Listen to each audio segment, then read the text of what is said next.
இந்த பாஸ்கா மேடையில பேய் பாஸ்கான்னு ஒண்ணு நடக்கும். அதுல மகாராஜான்னு ஒருத்தர் இருப்பாரு.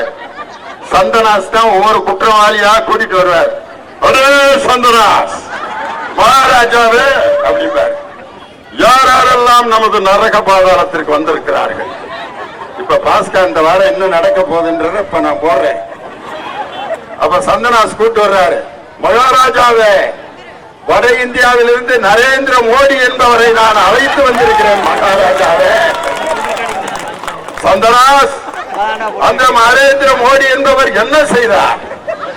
மகாராஜாவே, அவர் என்னென்னலாம் செய்தார் என்பதை சொல்லிக் கொண்டே இருந்தால் அடுத்த பாஸ்கா வந்துடும். மகாராஜாவே, 10 ஆண்டுகள் இந்த நாட்டுக்கு எதுவுமே செய்யாமல் வெறும் டுபாக்கூர் நாடகம் மட்டும் போட்டுக் கொண்டிருப்பவர் தான் இந்த நரேந்திர மோடி. மகாராஜாவே, வேறு என்ன குற்றங்களை எல்லாம் செய்தார்? யார் மகாராஜா கேட்கிற? மகாராஜாவே, அதானி அம்பானி 2 பணக்காரர்கள் பின்னாலேயே உலகம் முழுவதையும் வாளை பிடித்துக் கொண்டு சென்றார். மகாராஜாவே, இந்த நரேந்திர மோடி சிலிண்டர் விலையை 1000 ரூபாய்க்கு உயர்த்தி நம்ம பெண்கள் எல்லாம் சமைச்சு சாப்பிட விடாமல் செய்தவர் இந்த நரேந்திர மோடி. மகாராஜாவே, வேறு என்ன குற்றம் செய்தார்? அவர் ஆட்சி செய்கின்ற மணிப்பூர் என்ற மாநிலத்திலே 2 பெண்கள், மலைஜாதி பெண்களை நிர்வாணமாக அழைத்து பாலியல் பலாத்காரம் செய்வதற்கு காரணமாக இருந்தார். மகாராஜாவின் சொன்ன மிகப்பெரிய குற்றம் செய்திருக்கிறார் இந்த நரேந்திர மோடி. வேறு என்ன செய்தார்? தமிழ்நாட்டிலே மக்கள் வெள்ளத்தால் பாதிக்கப்பட்ட போது எட்டி கூட பார்க்காமல் இப்பொழுது 6 முறை வந்துவிட்டார். மகாராஜாவே அப்படின்னா மகாராஜா தீர்ப்பு சொல்றார். சந்தனாஸ், இந்த நரேந்திர மோடிக்கு நான் கொடுக்கும் தண்டனை என்னவென்றால், அவர் இனிமேல் இந்தியா பக்கமே இருக்க மாட்டார். அவர் இந்தியாவிலே எந்த ஆட்சிக்கும் வர முடியாது. மதச்சார்பற்ற ஜனநாயக கூட்டணி இந்தியா கூட்டணி தான் இந்தியாவிலே வெற்றி பெறும். சந்தனாஸ் அப்படின்ட்டு நரேந்திர மோடிய இழுத்துட்டு போவாங்க. பாஸ்கா முடிஞ்சா? பாஸ்கா வெள்ளிக்கிழமை முடிஞ்சிடும். ஆனா ஏப்ரல் 19ஆம் தேதி நடக்கிறதா நமக்கு உண்மையான பாஸ்கா.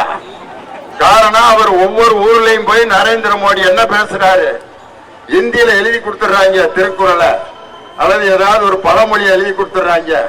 அல்லது அந்த ஊர்ல என்ன கோயில் இருக்கோ அந்த கோயில் பேரை எழுதி கொடுத்துறாங்க. சேலத்துல போய் என்ன சொல்றாரு? डिसाइड करको अब की बार 4 चौका है. நீங்க என்ன பைத்தியக்காரி மாதிரி பாக்குறீங்க. ஆனா சேலத்துல அவர் பேசுறாரு. மேடையில் அவரோட கூட்டணி கட்சியில யாராரு? நம்ம ஓ பன்னீர்செல்வம், சரத்குமார், அவர் ஐஜேகே பச்சமுத்து உடையாரு, இவங்கெல்லாம் எல்லாம் மேல உட்கார்ந்துட்டு டிடிவி தினகரன், ராமதாஸ் ஐயா, தமிழ் குடிதாங்கிங்கிற பேர் வாங்கின ராமதாஸ் ஐயா மோடி சொல்ல இந்தியில சொல்லிட்டு இருக்காரு. 4 चौका है அப்படின்னா ராமதாஸ் ஐயாவும் 4 चौका है. அவரை பார்த்தேன், உங்களுக்கு ஏயா இந்த நிலைமை? ஆனால் அந்த கூட்டணியில அவங்க 4 चौका है இந்தியில பேசிட்டு இருக்காரு. நம்ம ஆட்கள்லாம் அவரோட சேர்ந்து இந்தியில பஜனை பாடுறாங்க.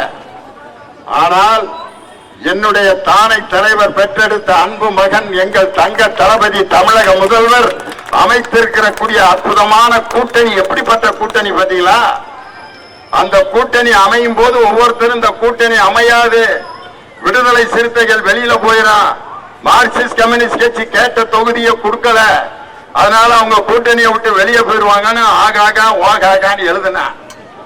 ஆனால் அதையெல்லாம் முறியடித்து கூட்டணியை வெற்றிகரமாக அமைத்த முதல் தலைவர் நம் தளபதி மு க ஸ்டாலின் அவர்கள் தான்.